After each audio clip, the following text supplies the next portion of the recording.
We started with a blooper. Great. All right. Are you frustrated by inconsistent attendance to your role-playing game sessions? Yes. Have you ever wished that your role-playing game sessions could continue even with missing players? Today, we're going to tell you how a new tabletop RPG called For Guild and Glory can help you with those problems. I'm Chris May. And I guess I'm Jeremy Hudson. And so today we're going to tell you about For Guild and Glory. For Guild and Glory is a brand new tabletop role-playing game that we created. It is a low prep, fiction first, fantasy tabletop game. So what does all that mean? Well, low prep, that's good for the GM because that means that's right. Yep. They don't have to spend hours and hours outside of the game trying to figure out what they're going to do. Fiction first means we focus on the story and not as much on the mechanics. And then, of course, fantasy, we all probably have played Dungeons and Dragons. That's where we started, and so that's what the game is based on. I enjoy that the players can create so much of the story as well. If you're a GM and you want the players to have some say on the world, you can do that super easy too. That's what I enjoy as well. So player agency makes the game easier for the GM and more fun and engaging for the players. So what is the game all about? The setting can basically be any setting that you want, any fantasy world. You have an old D&D module sitting around. You've got maybe Dragonlance from the 90s, or maybe you brought in one of your Pathfinder campaigns and you want to switch it over and make it a little bit simpler.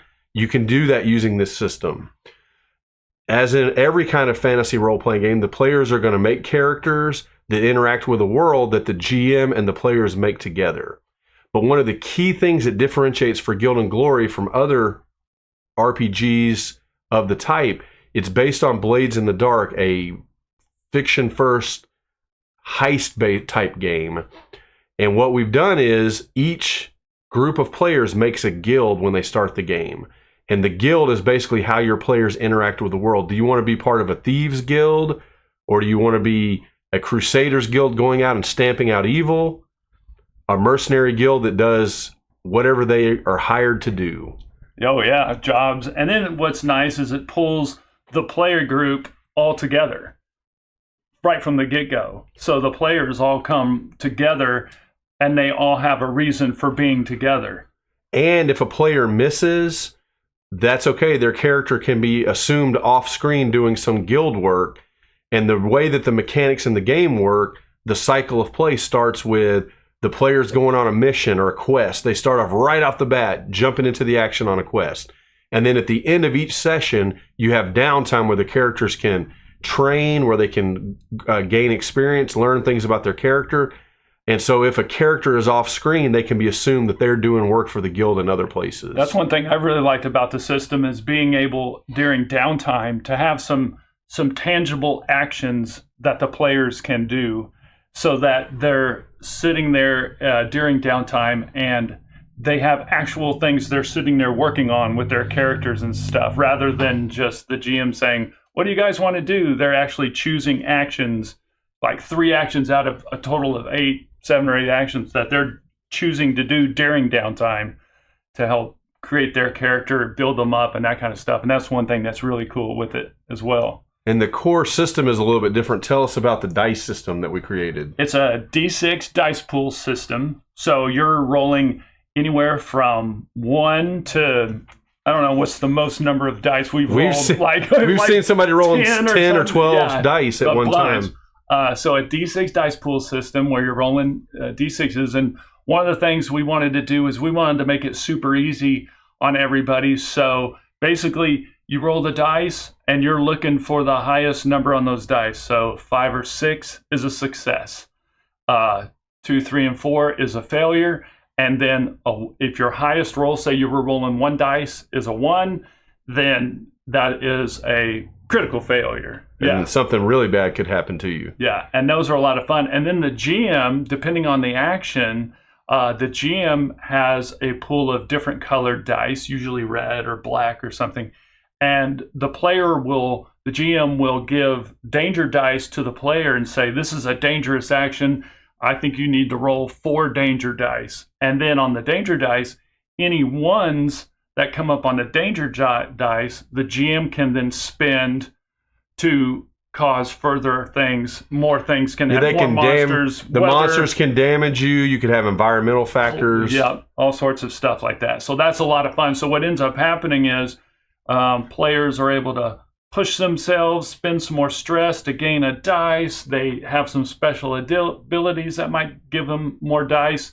And so you end up with this sometimes a large pool of dice. That's a lot of fun for players to roll and spill them out, and then everybody's searching for the highest.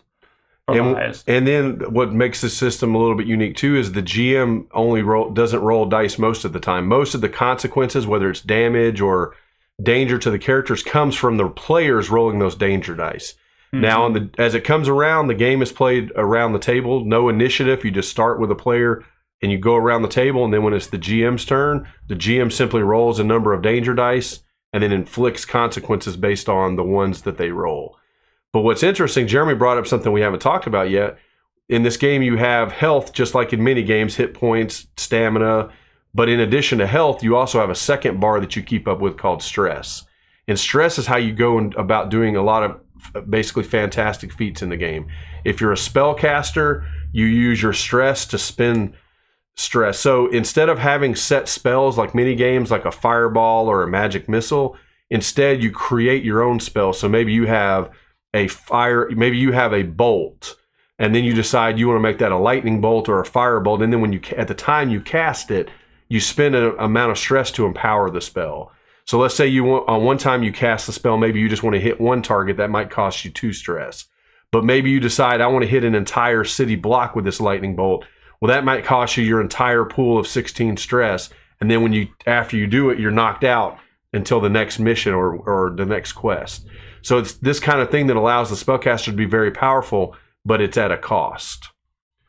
So the final thing we want to talk about here and kind of bring mention of is the guilds. This is what really sets For Guild and Glory apart, as you see in the name, For Guild and Glory, from many other games. This is based off of, again, the game Blades in the Dark, is the faction play.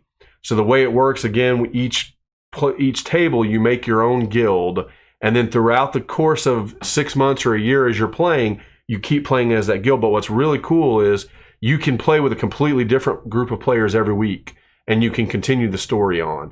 So one week, if you have 6 players, and then the next week, 5 of those 6 players can't come, but you call a couple of other buddies and they show up, now you got a game with one of the same players and 2 completely different players. That's how we've been playing it for the last year. And we progress through different stories, but it's assumed that those players that aren't there are having to stay and take care of other guild business. I think what's fun lately is with a lot of other new games that have been coming out in the tabletop RPGs, realm. There's a lot more factions being introduced in some new. I've seen several videos of more factions being introduced to tabletop games, and so that's been a lot of fun because then, just like in Blades in the Dark, you have progress clocks. And now, because your guild that the players have created can now get in trouble with or become friends with other guilds and other factions in the game. And factions are almost as fun for a GM to create as NPCs. Because just like in a way, they're very much like an NPC. They have motivations, they have goals, they're trying to do certain things, either to thwart the other guild or the players guild, or they have their own things going on.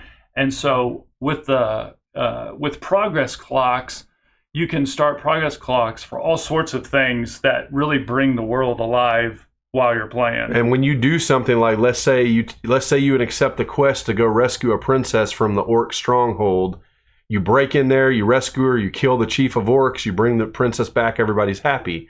But guess what? Guess who isn't happy? The orc's cousin. Yeah, He's not happy. So now the GM ticks the clock, and those guys are getting angry, and eventually, if you mess with them enough, they may really, really make your life miserable. So that faction play and those clocks allow the GM to create the world without having to spend thousands of hours in the backstory of every single creation. Instead, the GM can focus on, say, 5 to 6 different factions, keep up clocks and actions, and then kind of go from there. And it really fills out the world without the GM doing a lot of prep. So we talked about the benefits of this. The fiction first allows to put some of the won't even say burden, but some of the work of creating a world is put onto the players. The low prep part allows the GM. In this game, you can show up with a scenario, pop it down, and then the players run with it. It provides a way for the players to have already met each other, and it also provides a central hub. And because one thing that the guild will have is a headquarters. So that provides a hub, like maybe it's a bar, maybe it's a watchtower, an arcane library, a cave, but it's a place where all the guild members meet. And when they meet there, even if different players show up, they can bring different characters. So we hope you'll check it out. We're going to put the link to where you can check out the game in the comments.